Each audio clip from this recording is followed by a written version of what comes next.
Bonjour. Une expression typique de la tradition prophétique est « ainsi parle Yahvé ». Cette expression souligne le rôle fondateur de la parole. Euh, alors, est original parce que le rôle de la parole est souligné ici dans cette expression par opposition à celle d'une vision qui s'impose. La parole suppose un interlocuteur et un médiateur qui porte cette parole, qui est précisément le prophète, et qui dit aussi que cette parole ne lui appartient pas, que cette parole, il la reçoit lui-même, ainsi parle Yahvé, le Seigneur, et par conséquent, c'est une parole qui est à la fois portée, transportée, médiatisée, et donc c'est une parole qui fait appel à une médiation, une interprétation, et qui s'adresse aussi à un interlocuteur libre et conscient. Et ce rôle de la parole dans la tradition prophétique va se décliner, notamment dans le cas du prophète Isaïe, pour ce qui concerne la doctrine de la création.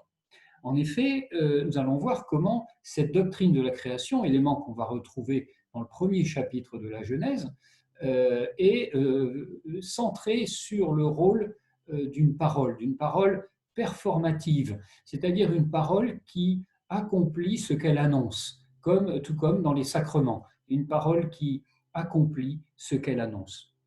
Alors nous prenons un premier exemple qui est le premier chant du serviteur. Ce premier chant du serviteur se trouve au chapitre 42 du livre d'Isaïe. Je prends les premiers versets, donc verset 1, chapitre 42. « Voici mon serviteur que je soutiens, mon élu en qui mon âme se complaît.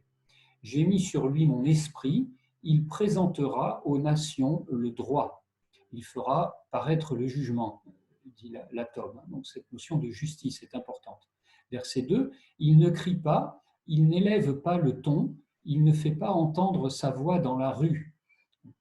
Il ne brise pas le roseau froissé, il n'éteint pas la mèche qui faiblit. Fidèlement, il présente le droit, où il fera paraître le jugement de nouveau. » Verset 4, « Il ne faiblira ni ne cédera jusqu'à ce qu'il établisse le droit sur la terre, et les îles attendent son enseignement.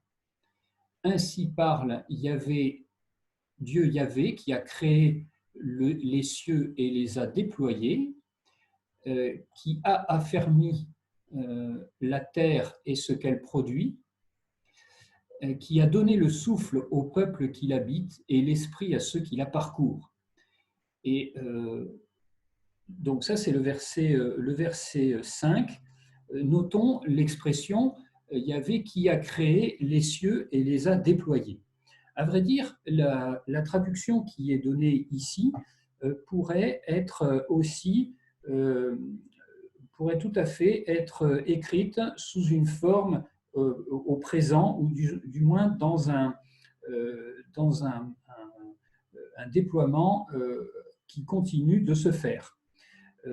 Comme par exemple, ainsi parle le Seigneur, créant et déployant. Voilà. Ce n'est pas l'accompli, c'est en termes encore l'inaccompli.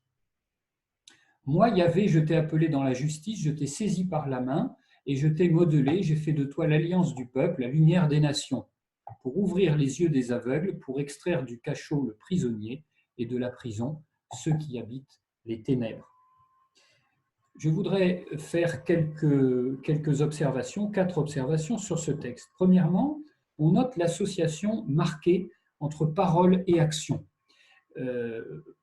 C'est-à-dire que le Dieu qui se dit est en même temps le Dieu qui agit. C'est un Dieu qui ne se contente pas de faire des discours, mais qui joint le geste à la parole.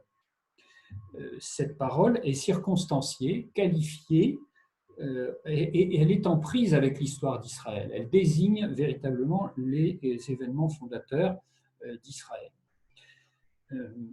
On peut retrouver cela en Isaïe 43, verset 1. « Ainsi parle le Seigneur, celui qui t'a créé Jacob, celui qui t'a formé Israël. » Voilà.